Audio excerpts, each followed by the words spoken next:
লুচিটা হয়ে যাচ্ছে। তারপর যদি আপনাদের ভিডিওটা ভালো লাগে তো লাইক কমেন্ট আর শেয়ার করবেন। দেখুন কি সুন্দর হচ্ছে লুচি। এই যে পাতাকপি সবজি রান্না করবো, আবার পুরি বানাবো। সকালে এখন পুরি আর পাতাকপি সবজি কেমন হবে, ভালো হবে না? হ্যাঁ দিয়ে দিচ্ছি, দেখুন লবণও দিয়ে দিচ্ছি। এখন নেড়ে নেবো। পুরি বানাবো, আটা দিয়ে দিচ্ছি। পুরি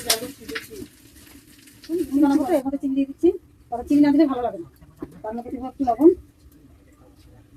এর মধ্যে তেলটা দিয়ে দিচ্ছি, একটু তেল দিয়ে মেখে নেবো। আটাটা ছানা হয়ে গেছে লুচির জন্য।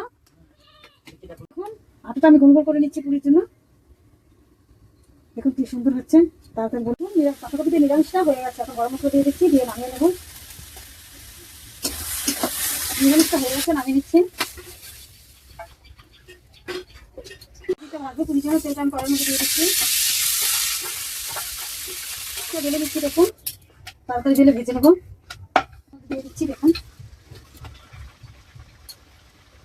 কি সুন্দর ফুলে গেছে লুচিগুলো। দেখুন কি সুন্দর হয়েছে, খেতেও ভালো লাগবে।